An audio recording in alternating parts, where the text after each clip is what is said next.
Don't touch mine.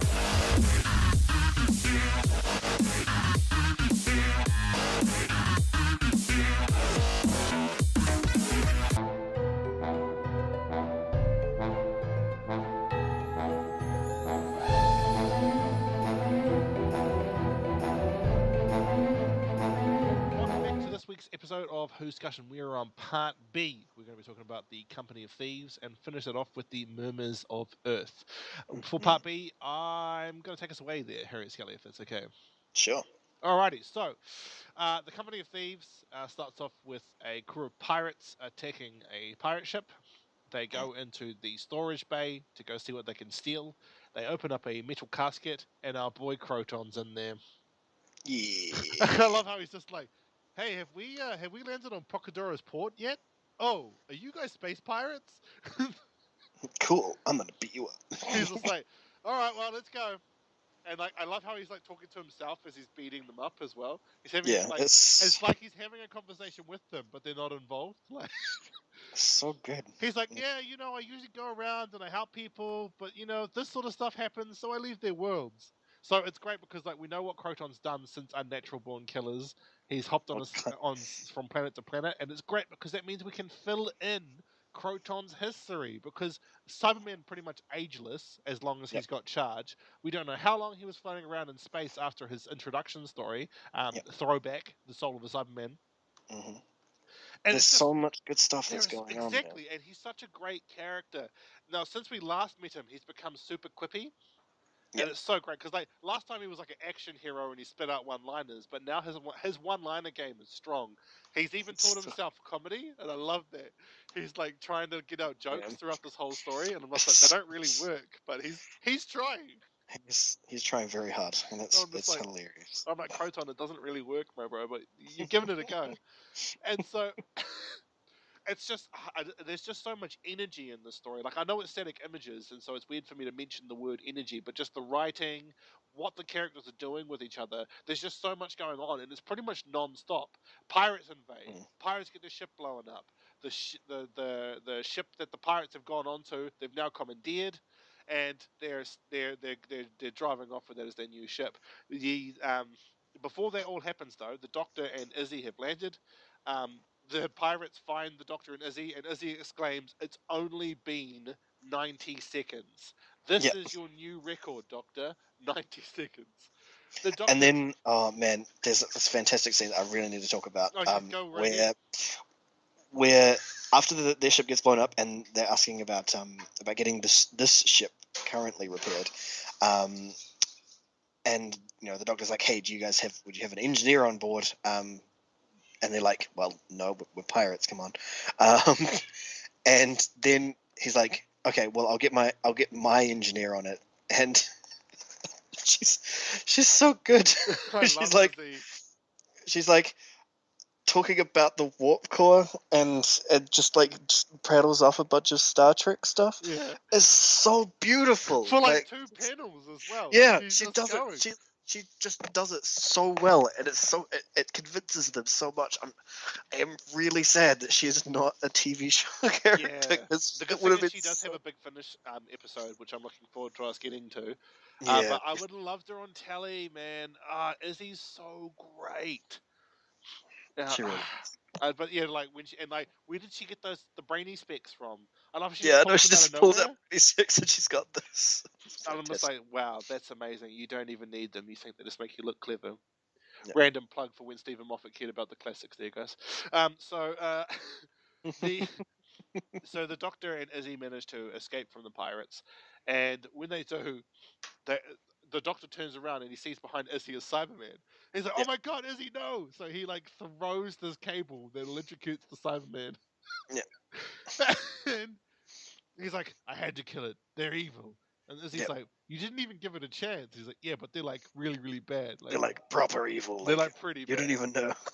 And so he's like, "Hey, pirates, there's probably more Cybermen on board." And the pirates just oh. Yeah, it's this is probably the problem here. Yeah. It's the Cybermen. They're probably the ones that destroyed your ship. Blah, blah, blah. plot. And then the Doctor's actually wrong. I love when when he's waking up and it's like he's just and Izzy even says that he's high Yeah. because he just starts talking random mumbo jumbo.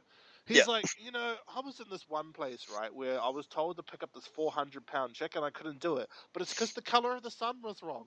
And I was Yeah. like, that is a reference to Superman. Yeah. That is a reference to Superman in a Marvel comic. I love it. And he's just like, and then he just like talks about the randomest stuff, and like there's like 3 panels of just Izzy and the Doctor looking at each other, and then looking at like him as he just Yeah. continues talking. The Doctor's like, It's so good. I don't really know what's going on here. She's like, oh, maybe you fried a circus. He's like, yeah, maybe. And then Cronon's like, no, I'm just a Cyberman that knows how to talk properly. Hi guys, what's up? And I love how Yeah. like the Doctor's like, you talk like a person. And he's like, Yeah. yeah, I know. Anyway, um, what's up? Yeah.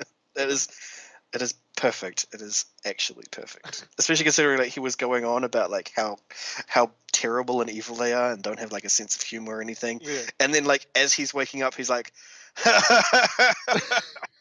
He's just like, I was shocked out of my mind just now. he's just like, I just had a hell of an experience just then, guys.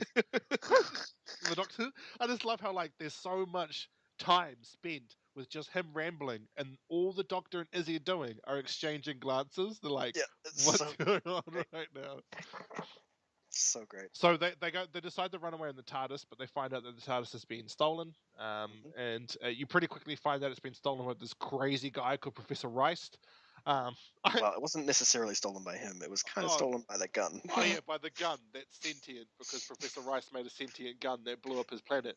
Just another mad scientist again. I Yeah, mean, it's we just really another. managed to choose these episodes Yeah, really we well. so well. It's all accidental, by the way, guys. Hashtag it's all accidental. So I love how like the gun's like, yeah. So this is the scientist who made me, and he's all like, blah, blah, blah, blah. He's just like, just don't mind him. So anyway, I'm a real cool gun. I can pretty much like augment reality, and I accidentally blew up a planet. Yeah, my bad, guys. My bad. So this- So he wants a time and space machine to go back in time and stop him from doing that. Then the professor's immediately killed by the pirates. It's so yeah, random. I'm like, you that's just great. introduced this character, And he's dead. he's dead. And it's like, it's so because like it's fast paced. This whole story is very very fast, very energized. And B is because the professor really isn't a main point in the story. It's more Not about the at all. pirates and and Croton. Yeah, And it's so absolutely about Croton. and so the professor was literally there just to be a red shirt. Yeah. It's perfect. I'm just like, whoa. And they pull the classic 70s movie trope where a character's backstory is introduced just before they die. And Yeah. so we just met this character, and then he immediately follows the stereotype from the 70s of having his backstory introduced and then killed. And It's, then it's perfect. And the then- gun gets, and then as well as that, is he like figures out a way to get the gun destroyed as well? It's beautiful. it's great because the gun just had his backstory spoken about as well. And Yeah, it's just like you guys all done, all Yeah. gone. Have you got a backstory? You're dead, just like 70s films.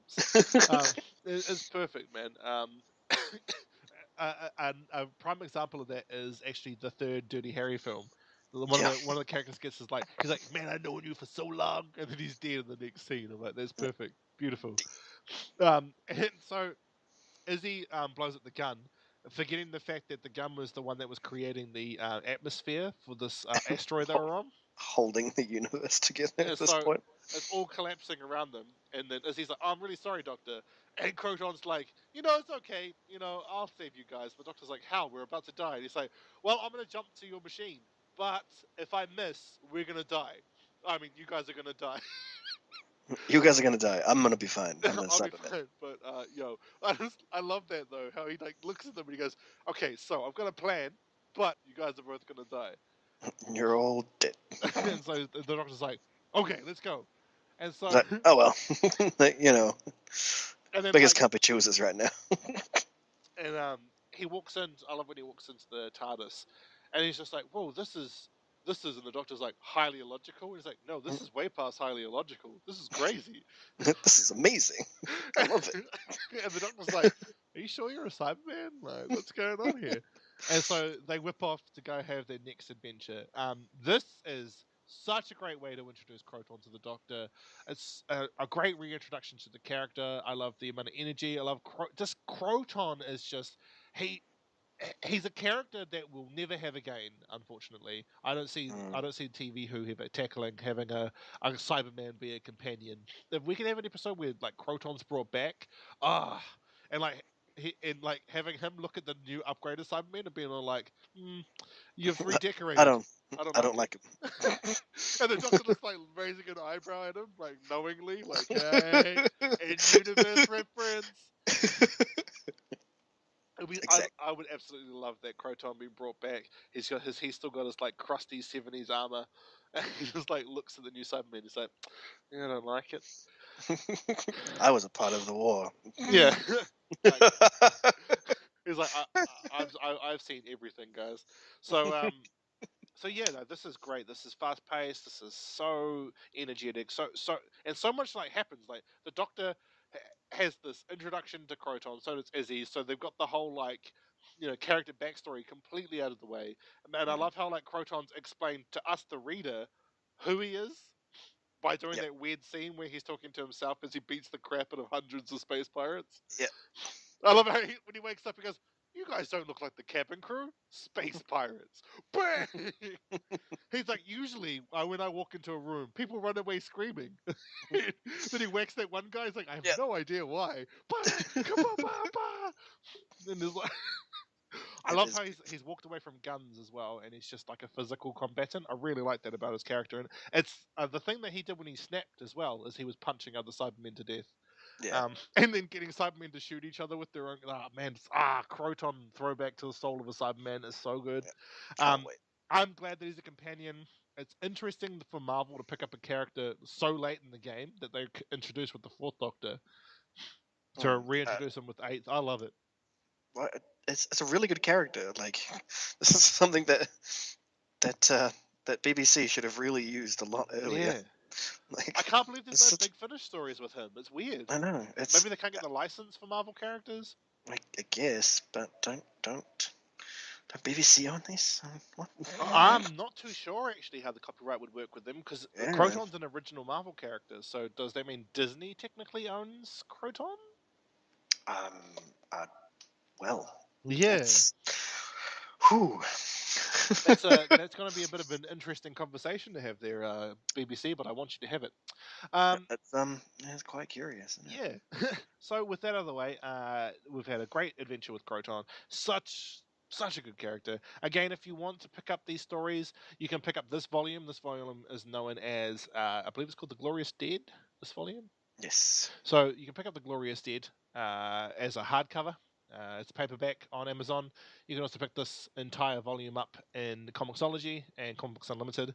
Again, both PC interface environments and apps for your phone, both iOS and Android. Sorry, Windows Phone, you're left out of the party. So they always are. So with that done, Harriet Skelly, take us away. Murmurs of Earth. Well, it immediately starts off with the Doctor having brought Perry into the Sixth Doctor having brought Perry to a particularly interesting place, at least to him anyway. Perry's not all that interested at this point, because she's kind of having a bit of a headache. Not sure what the deal is with that. Doesn't really get explained why this is going on, but I guess that's just the human condition. Yeah, she's just having a pain. Having one of those days. Yeah. So I shouldn't have drank Wrestle on Red last night. Yeah, basically. She's not very impressed, but acting impressed for the Doctor's sake anyway, because he's taken her out to the Oort Cloud, which anyone who's anyone who took high school astrology, really, it's not astronomy, not astrology. Not astrology. Anyway. Don't be taking that in high school. You ain't gonna be going to uni with that one. Who took anyway? Anyone who took that will know what the Oort Cloud is. It is the small, it's the surrounding comets and generalness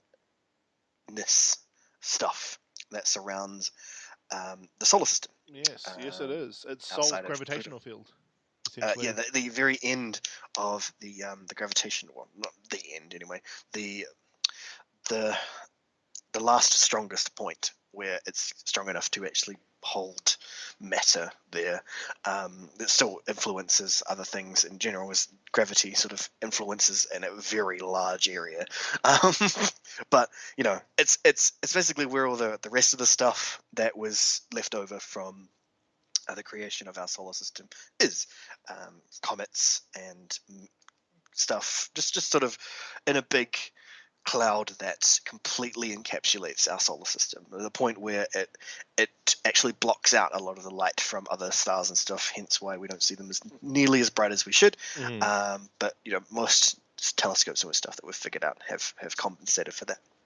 But yeah, the Doctor took Perry to see it. It's not very interesting because you can't really see much of it because it's it's pretty dark out there. Yeah, and also the Orc cloud would be in a spectrum that only Time Lords could visibly see. So I don't know what he's hoping Perry would see with her eyes, because like there is like a spectrum that you can see of the Orc cloud, but a human, I don't see us being able to see it physically. She'll be like, that's cool. We can see the cloud, but of course we have to see it as a bigger whole, not as like up close, like the Doctor was, where he put the TARDIS right up against it. It's so beautiful. like, look at it. I can't see that. I can't really see much there, Doctor. So yeah. Also, having a headache kind of probably doesn't help. But yeah, from there, the Doctor's like, well, he's trying to impress her even further by being all like, well, no humans are going to be out here for a good long time. You're the first person to actually to see with their own two eyes the Oort cloud. So stop being pouty about it. And she's all like, oh yeah, that's actually pretty cool. And then the Doctor finds out that there's other life signs nearby. He sure does. And he's generally not impressed by that. But you know how the Doctor is. Yes, we sure do. Yes. So past that, he goes off and immediately tries to find out what's going on there. And yeah, he meets up with this. Well, he flies the TARDIS over to the old whatchamacallit, the place with the life sign. Flies to the life sign, and ends up in this holographic area. I'm guessing we instantly knows that it's a hologram. Yeah, I love how immediately, and she's like, "It looks kind of real to me," and he's like, "Nah, it's definitely fake." It's all fake. And there's he's immediately greeted with a couple of naked human beings in hologram form, which Perry's kind of curious about. But anyway, the Doctor's like, "Hello there." And they're just like, greetings from Earth. And it's like, wow. Anyway, it's beautiful. It's beautiful stuff. Anyway, from that, we find almost immediately after meeting these holographic creatures, we find that that there's obviously something else at work here, as with the funniest voice. I love the voice. It is a fantastic voice. It is almost like Marvin from yeah. It could have easily have been no, not that one. The Martian. No, the robot from Hitchhiker's Guide. Oh, yes, sort of like, yes. Yeah. Alan Rickman's character. Yeah. Anyway, from immediately after that, Perry gets basically abducted, which is happens in a brilliant show of lights. The Doctor's not very impressed about it. Goes to try and save her, and yeah, this technically alien monster apparently seems to be the one causing all this stuff and creating the holograms, and this is just really weird stuff, really. Yes, it's described. She's been like drowned by like purple light, right? Yeah, she's like in this like cell sort of deal. She's getting scanned and prodded and poked in a weird, interesting ways. It's it's quite an interesting atmosphere that this audio story creates, compared to other ones. In fact, where most of the time you can very clearly imagine what's going on, but in this one it's not poorly set up descriptively. It's just vague enough to make you feel uncomfortable about it. Yeah. Which I love is how like heaps and hundreds of clones of that pair appear, and yeah, they're like, "Greetings from Earth, greetings from Earth," and the Doctor's like, this is getting annoying." exactly. And because it's the Sixth Doctor, like the Sixth Doctor and his attitude is so great, and in that situation, he'd be contemplating how to disintegrate them. Yeah, He's like, really "I'm meant to be a good guy, but God, I want to disintegrate you." exactly. So yeah, the Doctor finds Perry eventually. Perry's like, "Hey, what took you so long?" As Perry generally does. Um, and then we meet up with the tentacly monster. He's all like, "This is an aberration. I want to get rid of it." Doctor's like, "That okay? Why?" And as he's about to properly disintegrate Perry by pulling her apart atom by atom, the Doctor immediately discovers what's been going on. Finds a golden disc Yes. that was from one of the Voyager probes, and is like clicks immediately. Of course, humans. And finds that they this tentacly monster is obviously one of the things that have found one of the Voyager probes, and has come to Earth to try and take a look. It is found out eventually that the reason behind this is that it's a bit unclear, but it seems like they had a hive mind. This creature that seems to have gotten lost somehow, and in attempts to recover that experience of hive-mindedness, they have recreated humans based on that. Yeah, our description on the Voyager discs. Yeah, which he created holographically, of course. But obviously just to feel that that experience again, which is, I guess, fair enough when you're the last of your own kind. You'd want to feel something. But of course, as the Doctor immediately stipulates, there's a problem with that idea, because these aren't proper humans. They don't have the proper thought pattern of humans. They're just an imprint of what we put onto the Voyager. So it's not quite what humanity is like. And non-surprisingly, it takes its advice about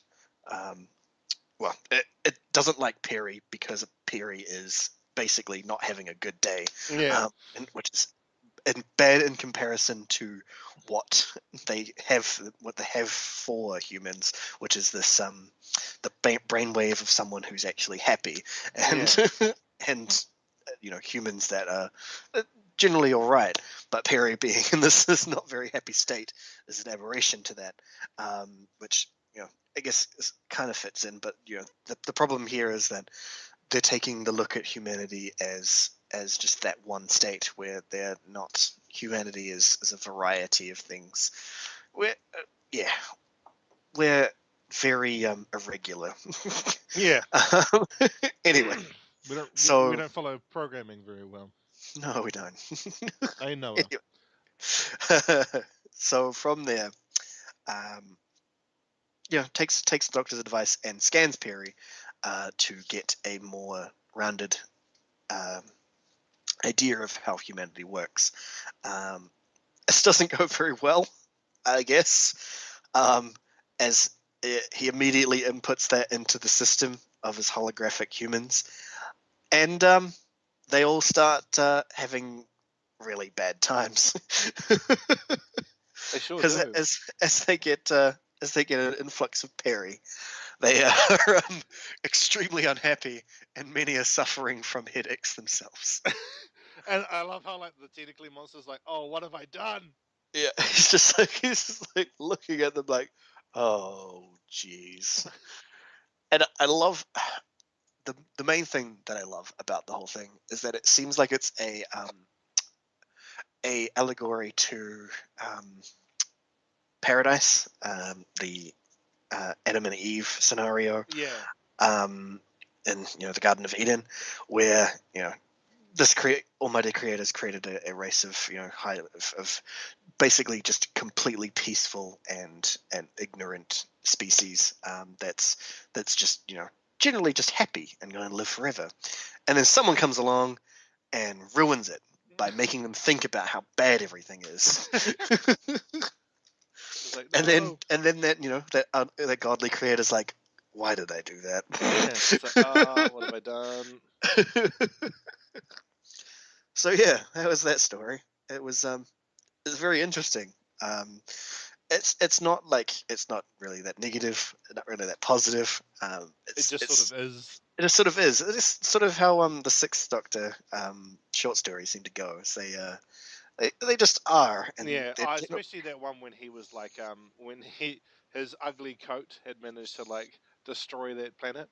Yeah, exactly. It's so good. I love that because his coat's so ugly, but he's the only person that doesn't seem to notice that it is. Yeah. It's like, Doctor, it's hideous. He's like, no, this coat's the best. This coat's great. What are you I talking have you about? know on Trexelon 5, I'd be a pretty handsome devil. Have you know that many creatures tried to steal this coat, thinking that it made them more mature. That's my favorite Doctor short trip. Like, so far, out of all the short trips, when that kid thinks he's so cool wearing the Doctor's ugly coat. But,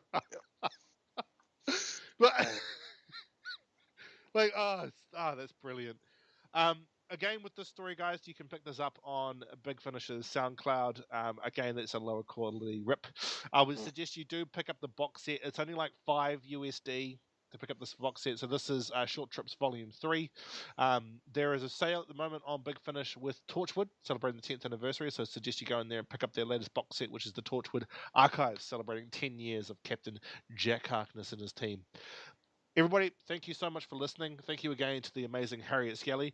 And we'll catch you all next week with Class. Outside the lunchroom, beyond the detention. Class.